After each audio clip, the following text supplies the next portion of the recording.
ప్రభు యేసుక్రీస్తు కృపా సమాధానం మీకు కలుగునుగాక. ఆమేన్. చెక్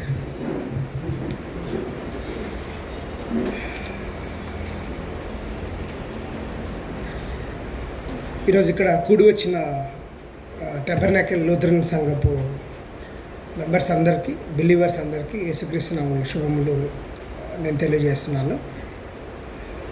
ఈరోజు 9వ రోజు మనము లెంటన్ డివోషన్స్లో ఉన్నాము. మరి ఈ లెంటన్ సీజన్లో మనము యేసుక్రీస్తు యొక్క శ్రమలు, ఆయన మరణము, ఆయన బాధలు మనము ధ్యానించేందుకు దేవుడిచ్చిన ఈ యొక్క అవకాశం బట్టి దేవునికి వందనాలు చెల్లిస్తున్నాను. మరి ఈరోజు టాపిక్ వచ్చి మనకు ఎఫ్ఎస్సి 1 నుండి తీసుకొని పడింది. మరి ఈరోజు స్టడీలో నేను కొన్ని 7 నుంచి 9 వరకు మనము చదివిన రీతిగా కొన్ని పదాలు, వాటి యొక్క మీనింగ్స్ మనం తెలుసుకొని మరి వాటిని మనం జీవితంలో ఎలా అప్లై చేసుకోవాలి, ఎలా ఒక సమూహంగా, కమ్యూనిటీగా లేక ఇండివిజువల్స్గా ఎలా ఎదగాలని నేను ధ్యానించబోతున్నాను. మరి మనందరం కలిసి ధ్యానిద్దాం. చిన్న ప్రార్థన చేసుకుందాం. పరిశుద్ధమైన దేవుడు, మీ పాదములకు మేము స్తోత్రం చెల్లిస్తున్నాం. మరి సంఘముగా మాకు మీరు ఇచ్చిన ఈ యొక్క భాగ్యమును బట్టి వందనములు చెల్లిస్తున్నాం. మీ యొక్క శ్రమల్లో మేము పాల్పంచుకునే అవకాశం తండ్రి ఈ యొక్క 40 రోజుల్లో మీరు మాకు దయచేసినందుకు మీకు వందనాలు చెల్లిస్తున్నాం. మరి లోతుగా మీ యొక్క త్యాగమును, మీ యొక్క రక్షణ అనే గొప్ప బహుమానమును మేము అర్థం చేసుకునేలాగా సహాయం చేయమని ప్రార్థిస్తున్నాం. ఇక్కడ చేరిన ప్రతి హృదయమును తండ్రి, ప్రతి వ్యక్తిని, వారి హృదయములను మీరు కాపాడండి. వాక్యమును మేము విని అర్థం చేసుకునే ఎబిలిటీని మీరు మాకు దయచేయమని, అలాగే వాక్యము చెప్తున్న నన్ను కూడా మీరు మీ యొక్క రెక్కల క్రింద నన్ను కాచి మీరు నా ద్వారా మాట్లాడమని ప్రార్థిస్తూ ఈ ప్రార్థన యేసుక్రీస్తునామములో ప్రార్థిస్తున్నాం తండ్రి. ఆమేన్. మరొకసారి చదువుకుందాము. ఎఫ్ఎస్సి 1:7 నుండి 9. ఒకరు చదువుతారు. మొదటి వచనం, 7వ వచనం చాలు.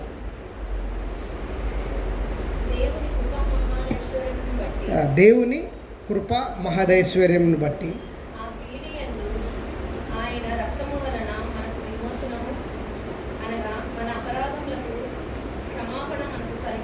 చాలు సిస్టర్. సో ఈ ఒక్క వచనాన్ని మాత్రం నేను ధ్యానించాలనుకుంటున్నాను. మరి ఒక సెంట్రల్ ఫోకస్ ఏంటంటే ఈ యొక్క వర్స్కి రిడెంప్షన్ అంటే విమోచనము అనే పదం మనం చూస్తాం ఇక్కడ. దేవుని కృప మహదైశ్వర్యమును బట్టి ఆ ప్రియుని యందు ఆయన రక్తము వలన మనకు విమోచనము. సో విమోచనము అంటే ఈ ఒక వర్డ్ని మనము ఈరోజు ధ్యానించబోతున్నాం. సో మనకు ఏం గుర్తొస్తుంది? విమోచనము అనే పదం వింటే, విమోచన, రిడెంప్షన్ ఇంగ్లీష్లో వింటే ఎలాంటి పదాలు లేకపోతే ఇమేజరీ గుర్తొస్తుంది చెప్పచ్చు అందరం మనం? ఎక్సడస్, బానిసత్వం నుండి విడుదల. ఇంకా కామన్ లాంగ్వేజ్లో చెప్పచ్చు. అంటే విమోచన అంటే మరి ఎలా దాన్ని మనం అర్థం చేసుకుంటాం నార్మల్గా. ఇది చాలా ఇంపార్టెంట్. ఈరోజు మనం ఈ రిడెంప్షన్ మీద మనం ధ్యానించబోతున్నాము. కొంచెం లోతుగా వెళ్ళిపోతున్నాం. ఇంకా ఎలాంటి పదాలు గుర్తొస్తాయి? విమోచన చెప్తారా? చెప్పండి అంటే. విడుదల, బంధకాల నుండి విడుదల, ఇంకా సహాయము, రక్షణ, వసత, ఇలాంటి పదాలు కూడా మనం చెప్పచ్చు. సరే, మనము చెప్పండి అంటే. ఓకే, క్రీస్తు రక్తం చేత విమోచించబడ్డాం. కేవలం మనము చాలా స్పిరిచువల్ బీయింగ్, విశ్వాసాలు అన్ని స్పిరిచువల్లే చెప్తున్నాం. నార్మల్వి మనం చెప్పట్లేదు. కానీ మనం నార్మల్ వర్డ్స్ని అర్థం చేసుకుంటే ఈ విమోచన మనకు మరి బైబిల్ గ్రంథంలో గ్రీక్లో ఎలా రాయబడింది, మరి హెబ్రీ భాషలో ఉన్న ఆ తాత్పర్యం, అర్థాన్ని మనము ఈరోజు చూడబోతున్నాం. ఫర్ ఎగ్జాంపుల్, మనం చర్చికి వస్తున్నాము, రోడ్లో ఒకరు పడిపోయినారు, అంటే బైక్లో నుంచి కింద పడ్డారు, చిన్న దెబ్బలు తగులున్నాయి. మనం అక్కడికి వెళ్తాం, ఆగుతాం, వాళ్ళను లేపి సాగనంపుతాం. మరి ఎట్లా ఉన్నావు ఏంటని, అంటే మరి దెబ్బలు ఎక్కువ తగలకపోతే జస్ట్ ఎంకరేజ్ చేసి పంపిస్తాం, దెబ్బలు తగిలితే మేబీ హాస్పిటల్కి తీసుకెళ్తాం. దీన్ని మనం విమోచన అంటాము. అనొచ్చా? Redeemed out of hand of the devil. So one more definition అంకుల్ చెప్తాను. మరి ఇప్పుడు నేను ఒక ఎగ్జాంపుల్ చెప్పాను. ఒక వ్యక్తి దారి పక్కన పడిపోయి ఉంటే ఆయనకు మనం చేసిన సహాయాన్ని విమోచన అనొచ్చా? విమోచన అనలేము. దాన్ని it's just a rescue or help, చిన్న సహాయం. మరి క్రీస్తు మన పట్ల విమోచన, మనకు విమోచన ఇచ్చాడు అంటే దానికి చాలా ఇన్నర్ మీనింగ్ ఉండాలి, లోతైన తాత్పర్యం దాగి ఉండాలి. దీన్ని మనము చూద్దాం. మొదటిగా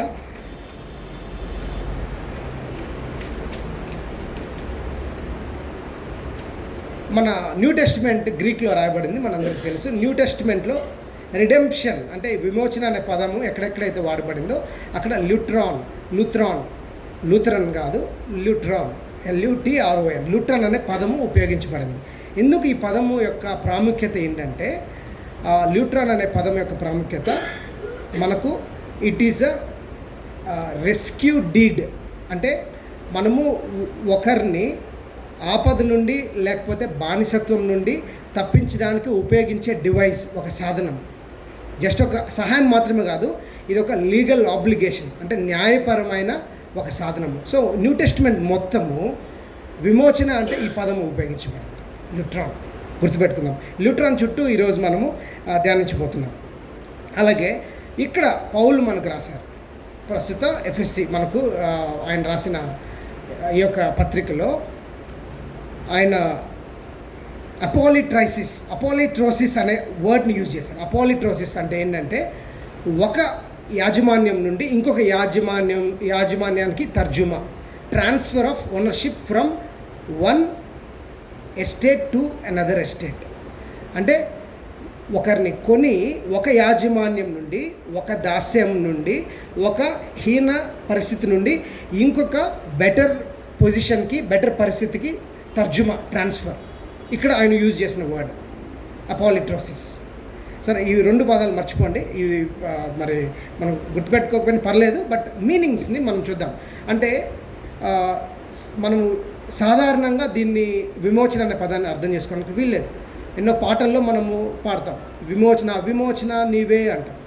అవునా? ఎన్ని పాటలు ఉన్నాయి, వర్షిప్ సాంగ్స్, మోడర్న్ అన్నీ, నా విమోచన నీవే, నా కేడెము నీవే, నా డాల్.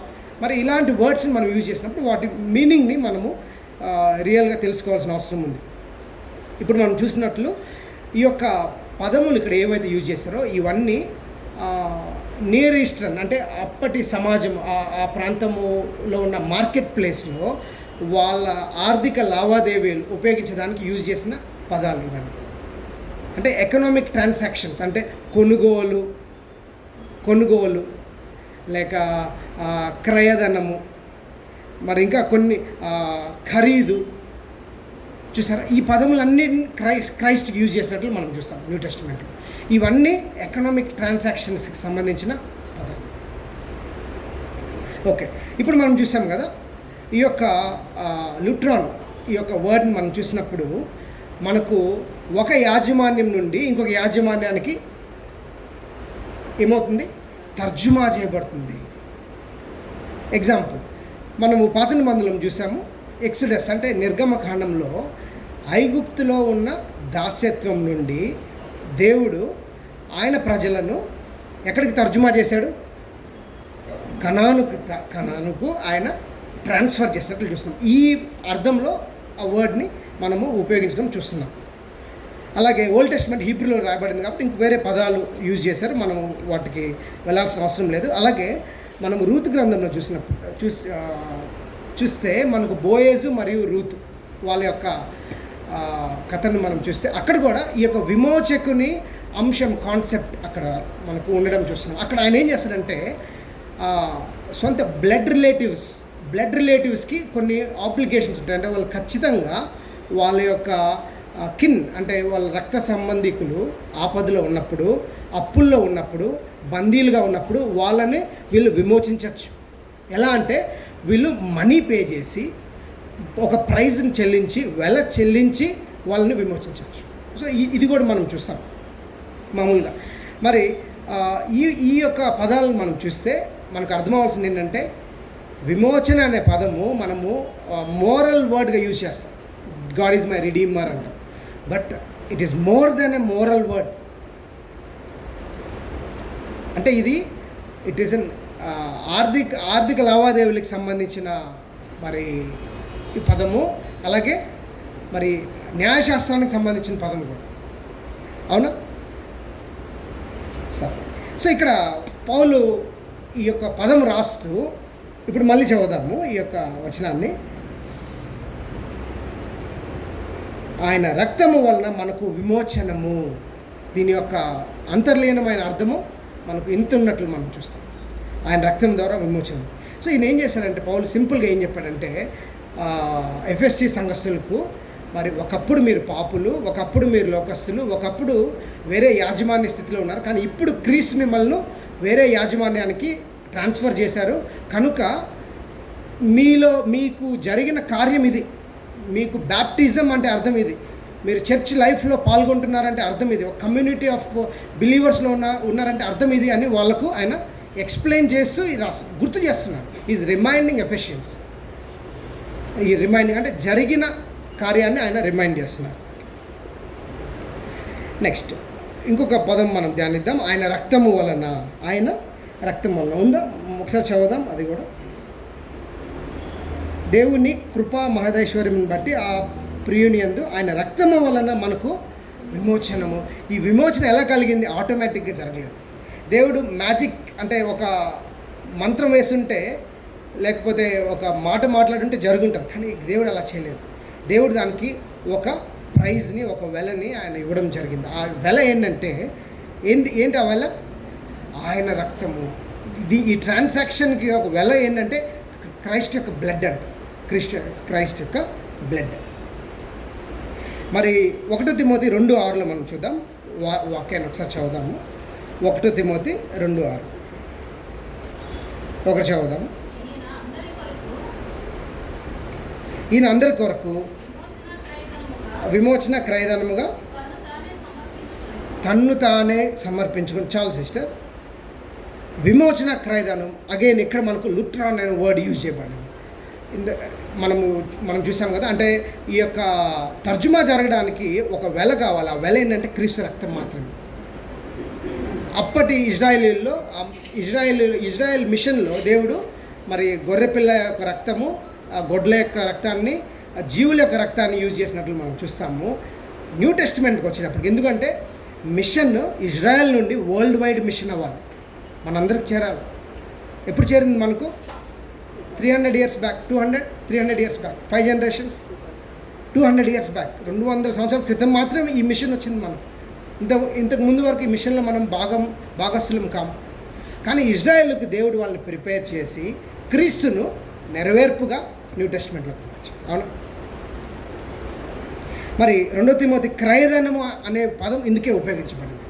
క్రయధనం అనేది ఊరికే వాళ్ళు ఏ పదాలు లేక తర్జుమాలో క్రయధనం రాలేదు. ర్యాన్సమ్, ఇంగ్లీష్లో ర్యాన్సమ్ అని ఉంటుంది. ర్యాన్సమ్ అంటే అది నీకు రావాలంటే ఇక్కడ నుండి ఒక వాల్యూ ట్రాన్స్ఫర్ జరగాలి. Value transfer. ఇది జస్ట్ మనం రోడ్ సైడ్ వెళ్ళి క్యాజువల్గా చేసే హెల్ప్ కాదు. ఏసే మనం పాపుల్గా ఉంటే, అరే వీళ్ళు పాపుల్గా ఉన్నారు, వీళ్ళని ఎట్లాగని రక్షించాలి, లేకపోతే నా కంపెనీ లేదని ఆయన రక్షించలేదు. ఏసే మనం ఈ పేడ్ ఎ సర్టెన్ ప్రైస్, ఒక ప్రైస్ పే చేశారు, ఒక సర్టెన్ ప్రైస్ ఈ పేడ్. మూడవది దేవుని కృపా మహదైశ్వర్యం బట్టి. ఈ యొక్క పదాన్ని మనం చూస్తే దేవుని యొక్క కృపా మహదైశ్వర్యం. సో ఈ వాల్యూ ఎక్కడి నుండి వచ్చిందంటే, ఈ వాల్యూ ఫ్లోస్ ఫ్రమ్ గాడ్. ఎక్కడి నుండి వచ్చింది వాల్యూ? చీప్ వాల్యూ కాదు, దేవుని దగ్గర నుంచి ప్రవహించిన విలువ ఇది. అంటే దేవుని దగ్గర నుంచి ప్రవహించే విలువ ఎలాంటిదంటే, ఆయన సర్వశక్తిమంతుడు, సర్వ సంపదలు ఆయన యందు గుప్తమైన వాడు. మరి నీతిమంతుని యొక్క రక్తం ద్వారా భ్రష్టులైన మానవాళికి ఇచ్చిన రక్షణ. అంటే ఆయనకి నీడ్ లేదు, బట్ ఆయన ప్రెషియస్ బ్లడ్ ద్వారా, అన్బ్లెమిష్డ్ బ్లడ్ అంటే కలంకం లేని రక్తం ద్వారా ఆయన మనకు ఇచ్చిన రక్షణ. సో ఇవంతా ఎందుకు చెప్తున్నాను? ఇది ఒక థియాలజీ మన సెమినారీలో పాస్టర్ ట్రైనింగ్లో క్లాస్ లాగా అనిపిస్తుందా మీకు? నాకు అనిపిస్తుంది, నేను ప్రిపేర్ అయినప్పుడు అలాగే అనిపించింది. బట్ మనం కొంచెము అప్పుడప్పుడు ట్రైనింగ్స్ కూడా వెళ్ళి తర్వాత మళ్ళీ ప్రీచింగ్స్ కూడా వినాల్సిన అవసరం ఉంది. కాబట్టి ఈ యొక్క పదాలను మనము లోతుగా తెలుసుకోవాల్సిన అవసరం ఉంది. ఎందుకంటే మనము మన లెంట్ని నిష్ఠగా పాటిస్తాం, అవునా? అంటే కొన్ని ఆహారాలను పక్కన పెడతాం, లేక చర్చికి రెగ్యులర్గా వస్తాము, కొన్ని పనులని మనం అన్నిటిని పక్కన పెడతాం. కానీ మనం దేవుని వాక్యంలోకి కొన్నిసార్లు లోతుగా వెళ్ళి మనం ధ్యానించకపోతే క్రీస్తు యొక్క శ్రమల్లో మనము పాలు పంచుకోలేము. అంటే ఆయన యొక్క శ్రమల యొక్క డెప్త్ తెలియాలంటే మనకు లోతుగా మనము ధ్యానించాల్సిన అవసరం ఉంది. అందుకే మనం ఈ యొక్క పదముల గురించి ఇప్పుడు ధ్యానించాం. ఇప్పుడు సరే, బాగానే ఉంది ఇవన్నీ, బట్ మనకు ఎలాంటి యూజ్ ఉంది వీటి వల్ల ధ్యానించాము. బట్ మనకు బిలీవర్స్గా సరే మైండ్లో నమ్మితే సరిపోతా. మనందరికి తెలుసు యేసయ్య మన కొరకు చనిపోయాడు అన్న విషయము అందరికి తెలుసు. కానీ మన మైండ్లో నమ్మితే సరిపోద్దా? దీనివలన దేవుడు మనల్ని ఏమడుగుతున్నాడు ఈరోజు? దీనివలన ఈ యొక్క వాక్యం వల్ల, సత్యం వల్ల దేవుడు మన నుండి ఆయన ఏం కోరుకుంటున్నాడు చూద్దాం. మనము వీటిని లోతుగా ఆలోచించి గ్రహించి మన జీవితంలో మనం అప్లై చేసుకుంటే మన లైఫ్ ఎలా అవుతుందంటే ఇట్ బికమ్స్ రిడెంప్టివ్ షేప్డ్, అంటే విమోచన ఆకారం కలిగిన జీవితాన్ని మనందరం జీవించగలుగుతాం. ఏంటది? విమోచన ఆకారం కలిగిన జీవితం. దీనికి ఒక ఆకారం ఉంటుంది, విమోచనకు ఒక ఆకారం ఉంటుంది. ఎందుకంటే మనం ఇందాక చూసినట్లు ఈ యొక్క రిడెంప్షన్ అనేది క్యాజువల్ రిడెంప్షన్ కాదు. నేను ఒకదాన్ని కొంటున్నానంటే నా వైపు నుండి త్యాగం ఉండాలి, ఖచ్చితంగా ఉండాలి. ఇవి రెండు అవసరమైన ఈ రెండు ఎలిమెంట్స్ ఒకదాన్ని మనము కొనాలి అంటే. సో దేవుడు మనందరికీ విమోచన ఇచ్చాడు, మరొకసారి విమోచనని ధ్యానించే అవకాశం ఇచ్చాడు. కానీ మన పట్ల దేవుని యొక్క ప్రణాళిక ఏంటి? విమోచన కలిగిన బిడ్డలముగా లేక సమూహముగా మన పట్ల దేవుని ప్రణాళిక ఏంటి? ఇది మనము ఒక 2 పాయింట్స్ చూద్దాం. అవును, ఇక్కడ స్టూడెంట్స్ ఉన్నాము, పెద్దవాళ్ళు ఉన్నారు, మరి పేరెంట్స్ ఉన్నారు, అంటే డిఫరెంట్ రోల్స్లో మనందరం ఉన్నాం. But what is the role? ఇది కేవలము హెడ్ వరకు లేకపోతే నీతి వాక్యం లాగా తీసుకుంటే సరిపోద్దా? లేకపోతే దీనికి ప్రాక్టికల్ యూజ్ ఉందా? ఒక ఆయన పీటర్ లేట్ హార్ట్ అని ఆయన అన్నాడు, మరి cross should be more than a moral symbol అన్నాడు. మెడలో వేసుకునే గుర్తుకు, చర్చ్లో కనిపించే సిలువ కన్నా కూడా it should be more than that. అంటే ఒక నైతికమైన సింబల్ మాత్రమే కాదు క్రాస్ అంటే. It AIDS in societal transformation. ఏమన్నాడు? సొసైటీ ట్రాన్స్ఫార్మ్ అవుద్ది క్రాస్ని మనం తెలుసుకుంటే, ఈ రిడెంప్షన్ని అర్థం చేసుకుంటే సొసైటీ విల్ బి ట్రాన్స్ఫార్మ్. మనం గుర్తుపెట్టుకోవాలి, ఇజ్రాయెల్ని దేవుడు రక్షించినప్పుడు ఐగుప్తు నుండి ఇజ్రాయెల్ ఒక వ్యక్తి, లేక 2 వ్యక్తుల, లేకపోతే సమూహం. మరి యేసుప్రభు బోయాజు రూతు బ్లడ్ లైన్ వచ్చాడు కదా, మరి ఆ బ్లడ్ లైన్ని ఒక సమూహంగా మనము భావిస్తామా, లేకపోతే ఇండివిజువల్గా మనం భావిస్తామా? ఒక్కొక్కరి గురించి ఇండివిజువల్ కార్యమైనా కూడా it applies to whole community. Israel మొత్తానికి ఇజ్రాయెల్ బ్లడ్ లైన్, ఆ బ్లడ్ లైన్ ద్వారా రావడానికి మనకు యూజ్ అయింది. సో రిడెంప్షన్ మనము పర్సనల్గా తీసుకోవడానికి అవకాశం లేదు. ఇది చాలా ఇంపార్టెంట్ పాయింట్. మనం చాలామంది దేవుడు నాకు పర్సనల్, నా లోపల ఉన్నాడు, నా హృదయంలో ఉన్నాడంటే సరిపోదు. It is a communal element. ఇది redemption is a communal act. నేను ఒక్కడిను నా పని నేను చేసుకుంటాను నీతిగా అంటే దేవుడు ఒప్పుకోడు.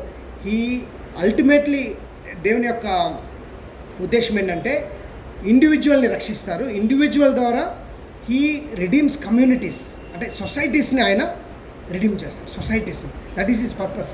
ఇండివిజువల్స్ సాల్వేషన్ కాదు, it is about public redemption. Public redemption అంటే ఆయన ఏవైతే బానిసత్వంలో బయట ఉంటాయో, దాస్యంలో, వాటన్నిటినీ ఆయన వెలబెట్టి కొనుక్కోవాలనుకున్నాడు మన ద్వారా. ఎందుకంటే డైరెక్ట్గా దేవుడు ఒక స్కూల్ని వెళ్ళి మార్చలేడు, హాస్పిటల్ని మార్చలేడు. ఎవరి ద్వారా మారుస్తాడు? హాస్పిటల్లో పనిచేసే క్రైస్తవులైన డాక్టర్స్ ద్వారా మారుస్తారు. స్కూళ్ళల్లో టీచ్ చేసే క్రైస్తవులైన టీచర్స్ ద్వారా మారుస్తారు, స్టూడెంట్స్ ద్వారా మారుస్తారు. వీఆర్ ఇన్స్ట్రుమెంట్స్, వీఆర్ లుట్రాన్. ఆ లుట్రాన్ అన్నాం కదా, వీఆర్ లుట్రాన్స్. మన ద్వారా దేవుడు he wants to change the society and the community. కాకపోతే దౌర్భాగ్యం ఏంటంటే మనము ఈరోజు అవర్ ఫెయిత్ పారాడైమ్, అంటే మన యొక్క విశ్వాసం గురించి ఆలోచించే విధానము ఇండివిజువల్గా పరిమితమైంది. నేను, నా కుటుంబం, లేకపోతే మా church. We are not going beyond. But God never intended, అంటే దేవుడు ఆయన ఇచ్చిన ఈ యొక్క విమోచనను మన వరకు పరిమితం చేయాలని ఆయన ఉద్దేశం ఎట్టి పరిస్థితుల్లో కాదు. We need to reach out. We need to be an extending church. So ఇది ఒక ఇంపార్టెంట్ పాయింట్. మరి చూద్దాం ఈరోజు church that belongs to God, ఎందుకంటే we're all redeemed people. Church that belongs to God, ఇది ఎలాంటి నేచర్ని కలిగి ఉండాలి, ఎలాంటి ఆకారం కలిగి ఉండాలి చర్చ్ అంటే? It should be sacrificial. ఇక్కడ త్యాగం లేకుండా, బోయేజ్కి త్యాగం లేకుండా రూతుని ఆయన వివాహం ఆడడం జరిగిందా? Costed him. దేవునికి త్యాగం లేకుండా యేసయ్య మనల్ని రక్షించాడా? మనల్ని వెలపెట్టుకొని ఆయన ప్రాణము, it became a sacrifice. So church మనం నిజంగా మిషన్ చేయాలంటే we need to sacrifice. Are we sacrificing? మనందరము ఈ లెంట్ సీజన్లో క్వశ్చన్ అడగదు, నేను సాక్రిఫైస్ చేస్తున్నాను. నా ఫ్యామిలీ నా నేబర్కి రీచ్ అవ్వాలంటే నా ఫ్యామిలీలో are we sacrificing anything of value? ఒక విలువ ఉండాలి. Otherwise redemption will not happen. Redemption magic wand కాదు, మంత్రం కాదు. It needs it is a transaction. First thing. So Jesus ఏం చేశారంటే, ఆయన యొక్క రిడెంప్షన్ మోడల్ ఎలా ఉంటుందంటే జీసస్ది, మత్తయి సువార్త 5 నుండి మనం చదివితే, Jesus model is he inverted power structures. అంటే మరి పవర్ స్ట్రక్చర్స్ ఏవైతే ఉంటాయో వాటిని తలకిందులు చేశాడు. అంటే ఎలాగ చేశాడు? వీక్ స్ట్రాంగ్ అన్నాడు, పూర్ రిచ్ అన్నాడు, హంబుల్ మరి యూ విల్ ఇన్హెరిట్ అన్నారు. మరి he inverted power structures. But వరల్డ్కి ఒక పవర్ స్ట్రక్చర్ ఉంది. సో మనం కూడా తిరిగి ఈ యొక్క స్ట్రక్చర్లో మనము కాంప్రమైజ్ అవుతున్నామో మనం ఆలోచించాలి. డామినేట్ చేసి మనము లీడ్ చేయాలనుకున్నామా, లేకపోతే యేసయ్యలాగా సేవక నాయకత్వం, అంటే సేవ చేసి మనము లీడ్ చేయాలనుకున్నాం. So these are all challenges. Okay, నేను ఈ మెసేజ్ ప్రిపేర్ అయ్యేటప్పుడు ఒక వాక్యాన్ని చదివాను. Modern culture generate value so that you can buy things, more things. Modern culture అంటే ఇప్పుడు బాగా చదవాలంటారు, మంచి ఉద్యోగాలు చేయాలంటారు, మంచి బిజినెస్ చేసి డబ్బు సంపాదించాలంటారు, మంచిగా ఉండాలి. ఎందుకు? Why? End of it why? As Christians ఎందుకు? To buy more things, to buy a better car, to buy a better house. అవునా కాదా? మనం పరీక్షించుకోవాల్సిన అవసరం ఉంది. బట్ రిడెంప్టివ్ వాల్యూ ఎలా ఉంటుంది చూడండి. Value already is generated by Jesus. ఈ వాల్యూ మనం చేసి జనరేట్ చేసుకోవాల్సిన అవసరం లేదు. ఆల్రెడీ గాడ్ హ్యాస్ ప్లేస్డ్ ఒక వాల్యూని మనందరిలో ఆయన పెట్టాడు. వీటి ద్వారా మనము మన కమ్యూనిటీస్కి, ఈ మన యొక్క దేవుడు మనల్ని పిలిచిన ప్లేసెస్లో we need to generate peace, unity and prosperity. అంటే ఆల్రెడీ జీసస్ ఇచ్చిన వాల్యూతో we can create a difference. Final point, చివరి పాయింట్ చెప్పి నేను క్లోజ్ చేస్తాను. మరి వీటన్నిటి యొక్క మరి సమాధానం ఏంటంటే, రిడెంప్షన్ యొక్క పర్స్పెక్టివ్లో మనము జీవించాలి అంటే మరి ఎలా రిడెంప్షన్ జరిగిందో మనము ఈరోజు చూసాం. అంటే ఒక విక్రయం జరిగింది. ఆ విక్రయము క్రీస్తు యొక్క రక్తము ద్వారా జరిగింది. అది చాలా విలువైనది. ఇదే విధమైన ఫార్ములా మన లైఫ్లో కూడా అప్లై అవుతుంది. మనం నిజంగా రిడెంప్టివ్ లైఫ్ చూడాలంటే, అంటే విమోచనతో కూడిన జీవితాన్ని మనం చూడాలంటే, మనము మనకున్న విలువైన వాటిని మనం ఉపయోగించి వాటిని త్యాగం చేసి ఇతరులను దాస్యం నుండి విడిపించడం. ఇది ఫైనల్ పాయింట్. ఎలాగంటే మీరు అద్భుతంగా ఒక పనిని చేయగలుగుతారంటే, మరి ఆ యొక్క పని ద్వారా మనం ఎలా ఆలోచించాలి, క్రిస్టియన్ వర్క్మెన్గా ఎలా ఆలోచించాలంటే, how we can redeem what is lost. అంటే లోకంలో మనం చూసాం, ఈరోజు మనము సోషల్ మీడియా ఓపెన్ చేస్తే అన్ని దారుణాలే, ఘోరమైన విషయాలు, మనం చెప్పలేని, చూడలేని, తట్టుకోలేని విషయాలు మనకు జరుగుతున్నాయి. అవునా? కానీ క్రైస్తవునిగా మనం ఏం చేయాలంటే, ఎలా వాటిని మనం బెటర్ చేస్తామో మనం ఆలోచించాలి. ఇది క్రీస్తు మనందరికీ ఈరోజు ఇస్తున్న కాల్ ఏంటంటే, how this redemption God gave, అంటే విమోచన, మీకు ఇచ్చిన విమోచనను మీరు ఈ క్రీస్తు దేవుడు క్రియేట్ చేసిన ఈ యొక్క లోకంలో ఆ విమోచన ఉపయోగించి ఎలాంటి మార్పును తీసుకొస్తారు, లేకపోతే ఎలాంటి శాలం అంటాం కదా, శాలం అనే పదం మనం వింటాం. శాలం అంటే ఏంటంటే ప్రాస్పెరిటీ, అందరూ హ్యాపీగా ఉండడం, అన్ని విభాగాల్లో హ్యాపీగా ఉండడం. That is ultimate call of Christian. అంటే ఏదైనా వనంలో ఎలాంటి మన కండిషన్స్ ఉన్నాయో అలాంటి కండిషన్స్కి దేవుడు దాన్ని తీసుకువెళ్ళాలనుకున్నాడు. మరియు చివరిగా ఒక ఎగ్జాంపుల్ చెప్పి నేను క్లోజ్ చేస్తాను. అది మదర్ తెరీసా ఎగ్జాంపుల్. సో మనందరము వినుంటాం. అంటే ఈమె ఈ యొక్క రెడెంప్టివ్ లైఫ్ని ఆమె ఎలా అమలు చేసిందో చూద్దాం. మరి ఇండియాకు వస్తుంది ఆమె. ఇండియాలో ఎక్కడుంటుంది? కోల్కతా, కాల్కటాలో ఉంటుంది. మరి ఆమె ఒక సేటు దగ్గరికి వెళ్తుందంట ఒకరోజు. అంటే ఆమె కింద ఉన్న డెస్టిట్యూట్కి ఏమన్నా హెల్ప్ చేయమని, అంటే బ్రెడ్ లాంటివి ఫుడ్ హెల్ప్ చేయమని ఒక సేటు దగ్గరికి వెళ్తుందంట. సో సేటు పర్టికులర్ సేట్ పాన్ నవలుతుంటాడు. పాన్ నవలుతూ నాకు ఏమన్నా ఇవ్వంటే ఇట్లా చేయి చేసిందంట. ఆయన ఏం చేశాడు? పాన్ను అని ఉమ్మేశాడంట. ఆమె చేతిలో పాన్ ఉండిందంట. ఆమె ఏం చేసిందంటే ఆ చేతిని తీసుకొని, ఓకే ఇది నాకు, ఇప్పుడు ఇంకొక చేయి చేస్తున్నాను, ఇప్పుడు నువ్వు ఇవ్వు అంటే ఫర్గివ్నెస్, ఇమీడియట్లీ ఫర్గివ్నెస్. సో ఆయన చలించిపోయి ఏం చేశాడు?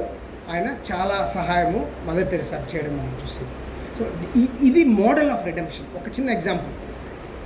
మన మధ్యలోనే ఉంటారు, మనము గమనిస్తే మనందరం కూడా ప్రాక్టీస్ చేస్తున్నాం, కానీ ఇంకా మనము అర్థం చేసుకోవాలి, లేకపోతే ఒక చేంజ్ని మనం తీసుకురావాలి సొసైటల్ చేంజ్. అంటే ఇండివిజువల్ చేంజ్ కాదు, సొసైటల్ చేంజ్ తీసుకురావాలంటే ఈ రిడెంప్టివ్ లైఫ్ని మనం ప్రాక్టీస్ చేయాల్సిన అవసరం ఉంది. మరి ఈ యొక్క ఎగ్జాంపుల్స్ ఇలాంటివి మనము ఎన్నో చూస్తున్నాం. మనం ఒక ఎగ్జాంపుల్గా చిన్న చిన్న యాక్ట్స్ ద్వారా మారితే సో దేవుడు ఆయన కార్యాన్ని ఈ యొక్క భూమి ఇచ్చేస్తాడు. మరి దేవుడు ఇచ్చిన అవకాశాన్ని బట్టి నేను దేవునికి థ్యాంక్స్ చెప్తూ ఒక చిన్న ప్రార్థన చేసి నేను క్లోజ్ చేస్తాను.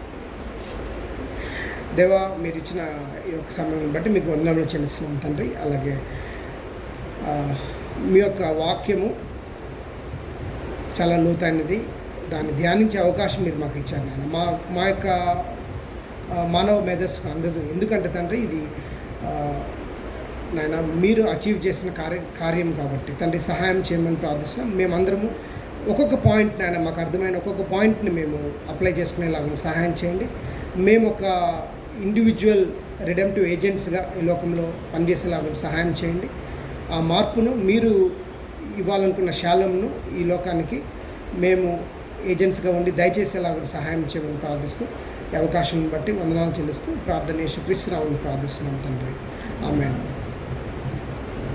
సమస్త జ్ఞానం ఇచ్చిన దేవుని సమాధానం యేసుక్రీస్తు వల్ల మీ హృదయములకు తలంపులకు కావాలను గాక.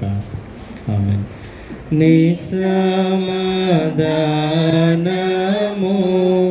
దాసునికి పొడు నాథా దేవా ఇచ్చి నీ మాట చొప్పున పోని చూచున్నావు నాథా దేవా.